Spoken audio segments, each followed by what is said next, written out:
欢迎来到明星新闻 MKN Star News 频道，请订阅频道，所以大家不要错过当天最热门的新闻。我们今天的时事通讯包括以下内容：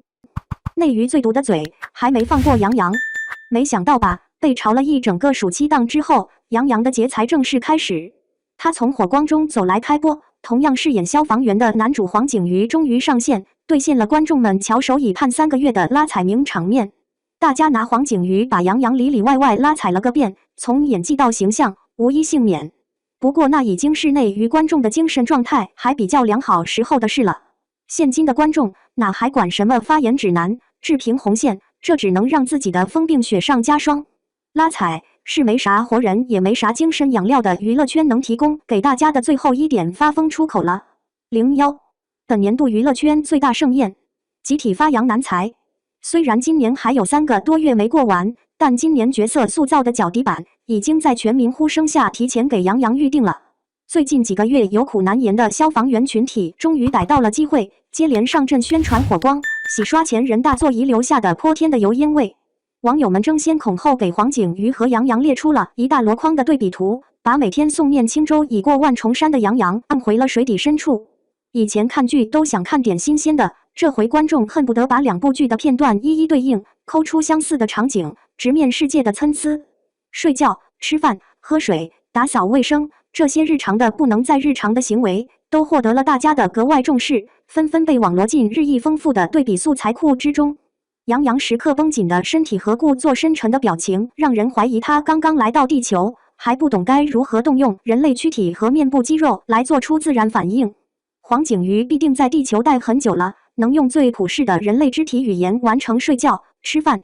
拖地等日常指令。同样都是皱眉，大家品出了不一样的味道。杨洋像是把紧锁的眉头当成了时尚挂件，向每个人展示这挂件与自身凛冽气质的浑然天成。黄景瑜则松弛得多，没有明显的表演痕迹和做作感。2个人的眼睛看的方位也不大一样，让观众一眼识破弄巧成拙的偷偷努力。一个当摄像机不存在，踏踏实实演自己的戏；另一个镜头感实在太强，生怕自己精心设计的动作和神态有1秒钟没有被100%捕捉。在杨洋如此大方地摆弄他的下颌线之前，大家从未对锋利有过这样 PTSD 般的应激反应。火光里原本稀松平常的对视剧照，已经兵不血刃地抬升到了下一个 level。杨洋和王楚然扑朔迷离的身高差，让被揽着的女主有机会一边拍戏一边练习深蹲。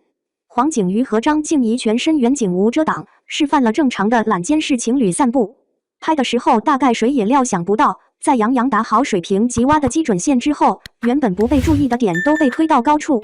黄景瑜和这部戏给拉踩杨洋提供一个好用的标的物，方便大家言之有物、有据可依的拉踩。这波洋男才的风不止刮到了特别出演的魏大勋、友情出演的张彬彬、口头出演的徐凯、待播男2的徐海乔。最重要的是，刮到了每个在娱乐圈拉踩中收获喜悦和平静的观众身上。02热衷拉踩的观众，只是想收回说话的权利。比较是人类天性，买个物件货比3家是常规操作。对比作为一种修辞手法得到了广泛应用，是我们从小用到大的语言组织方式。到了娱乐圈这里，比较、对比换了一个名字，成了饭圈人人喊打的拉踩。身为真路人的广大网友，不是利益相关者，不会故意贬低一方抬高另一方。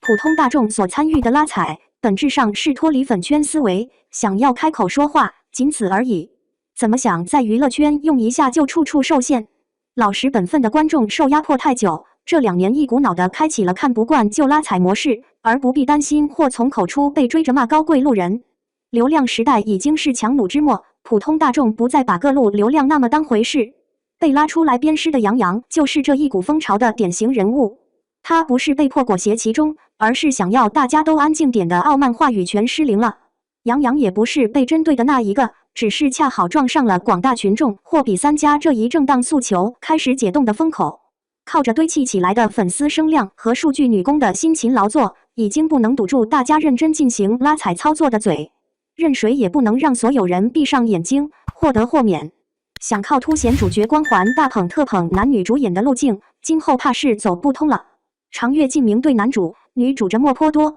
是要打造新的古偶爆款。但对剧情设定、人物描摹有诸多不满的观众决定不再买账，把把戏份不多的女二抬上了桌。女二叶冰上的黑话是有脉络可循的，她对权力的迷恋和自身欲望的膨胀是她的遭遇和经历所牵引的。然而她被粗暴地压缩成了心狠手辣、心里阴暗的靶子，只为了男女主更顺畅地站在道德高地上行使审判权力。看不下去的博主们开启了新一轮团建，为女二鸣不平的解说类视频数量和播放量远超对剧本身的安利向视频。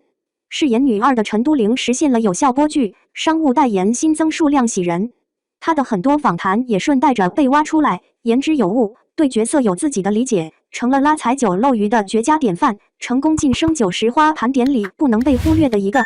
上桌吃饭的配角还有刚刚播完的《云之羽》里面的男二女二，这对副 CP 的成长线有细节有虐点，两个人之间暗流涌动的情愫和欲说还休的试探让大家为之着迷。二人的 CP 超话夜色尚且连续多日登顶影视综分类，热度远超主 CP。女二卢玉晓和男二程磊合体营业发糖，人气一路水涨船高，成了今年吃到红利的又一对配角。合理怀疑，配角才是娱乐圈2023年的紫微星。照网上的呼声来看，《云之羽》的导演郭敬明也能凭着这句拉踩别人。内娱观众许是太久没吃到点好东西了，遇上个对美学风格和视觉效果有执念的郭敬明，感到了一丝真诚。确实，郭导对妆造、灯光、布景等要素还是比较上心的。拿来拉踩连表面功夫都不做，已经毫无追求的混子导演们也够用了。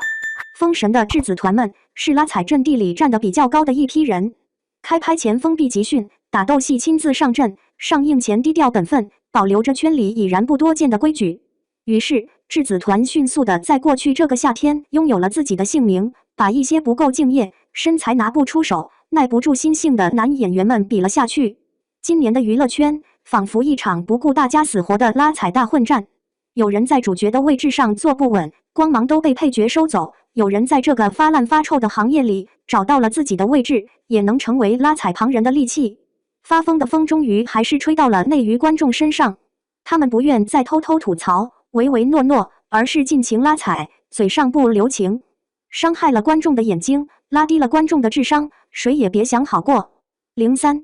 以拉踩表达不满，倒逼创作者们改变。虽说如今的娱乐圈泥沙俱下，很多时候用筛板筛来筛去也留不下什么真正的好作品或好演员。不过这个圈子毕竟跟内容创作和艺术表达紧紧绑定，多多少少传达着一种审美权在个人，不可强行对比的意味。但随着越来越多质量堪忧的影视作品洋洋自得地甩到观众脸上，大家终于悟了。还是得拾起拉踩这门有失体面但直接有效的手艺，戳破影视剧虚假繁荣的表象，尽可能表达自己的态度。今年愈发明显的一个现象是，拉踩不仅仅基于演员的颜值演技、角色完成度适配度、制作成色，更受驱动于剧作在文本立意、中心思想上的倾向。如果观众发现剧所呈现的三观和想传达的理念有极大问题，那借拉踩演员来表达不满就势在必行了。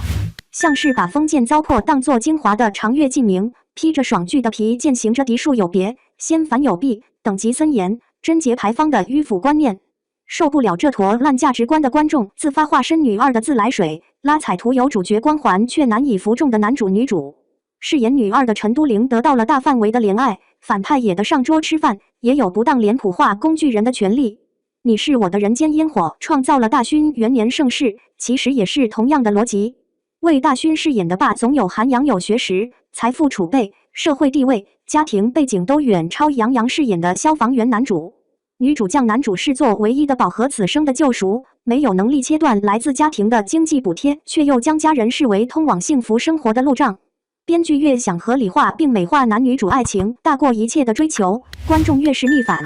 陈旧的乖乖女浪荡子叙事并不能让观众无视柴米油盐的存在，失真的故事也并不具备打造粉红泡泡的能力。这样悬浮的剧本加上杨洋灾难般的油腻演绎，用为大勋拉踩杨洋就成了对老旧又傲慢的创作思维的场外纠偏。除了对剧作的反抗，还有对无论什么人都想进娱乐圈捞金这股风气的反抗。易梦玲，网红里的流量大户了，靠着自身特色吸了不少真爱粉。自打他拿定主意进军娱乐圈，拉踩之声不绝于耳。在恋综里当观察嘉宾，大家拿一旁的沈月拉踩他。虽然众所周知，沈月已经是圈里先天条件较差，常常被嘲的那一类了，